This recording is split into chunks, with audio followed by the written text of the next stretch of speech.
Hello friends, नमस्ते, प्रणाम। हम सालू मिश्रा अपने यूट्यूब चैनल से सभी दर्शक लोग के स्वागत करत तनी। तो आज हम लेके आइल बानी ई बहुत सुंदर, बहुत प्यारा हमार खुद के रचना ई देवी गीत बा।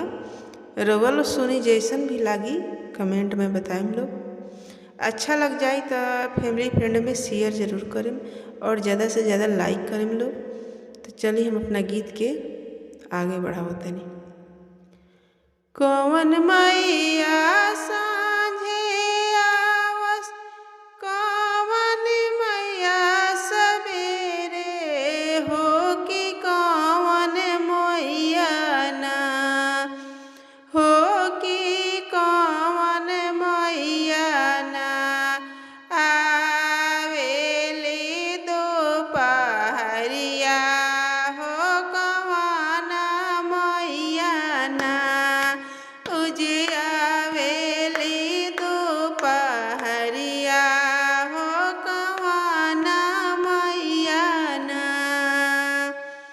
शीतला मैया सांझे आवस, काली मैया भोरे हो दुर्गा मैया ना हो दुर्गा मैया ना पूजे आवस दोपहरिया हो दुर्गा मैया ना पूजे आवस दोपहरिया हो दुर्गा मैया ना।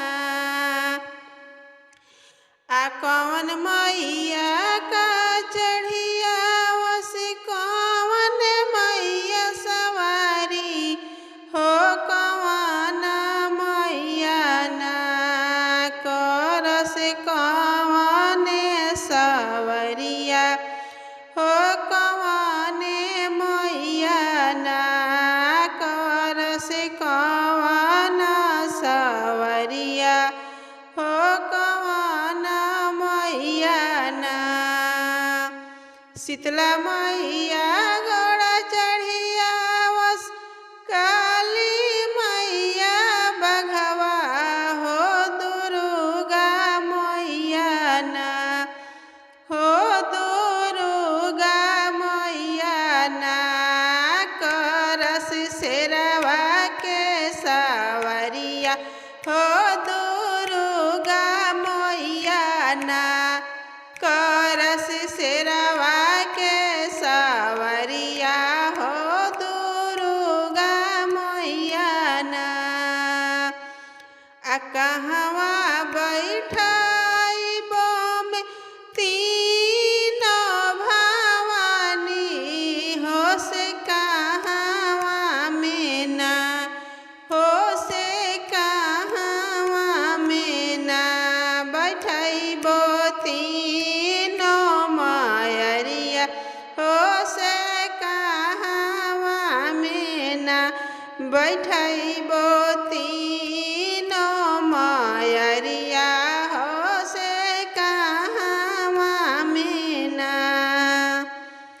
घर में बैठाइबो कि शीतला भवानी हो से घर ही में ना हो से घर ही में ना बैठाइबो काली दुर्गा मैया हो से घर ही में ना।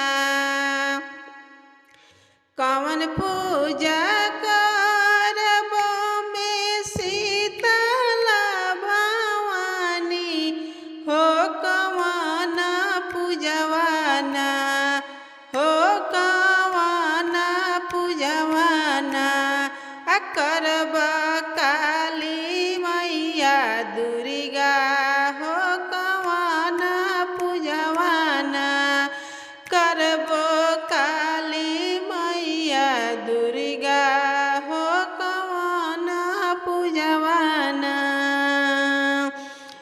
पठवा कराइबो जे शीतला दुर्गा काली हो से आरती ना हो से आरती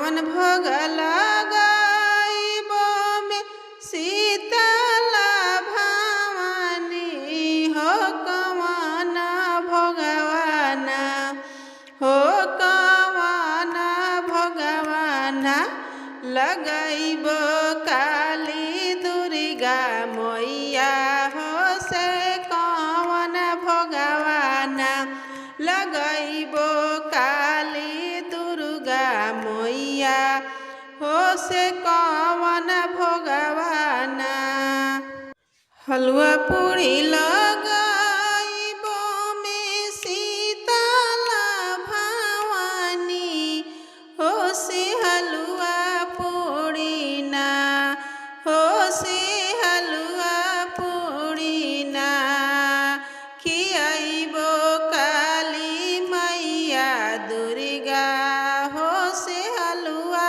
पूरी ना काऊ जे मांगबो में शीतला भवानी हो से काऊ जे ना हो से काऊ जे ना आ मंगबो काली दुर्गा हो से काऊ जे ना अनधन मंगबो जे शीतला भवानी से बला कवानी ना से बला कवानी ना आ मंगबो काली मैया दुर्गा से बला कवाना अनधन दिहली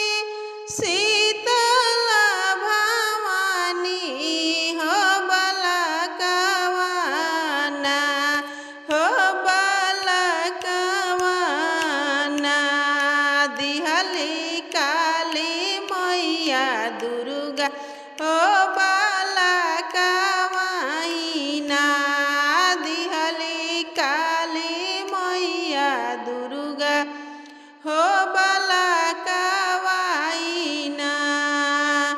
धन्यवाद फ्रेंड। आप लोग कमेंट में ज़रूर बताइएगा कि मेरा ये गीत कैसा लगा।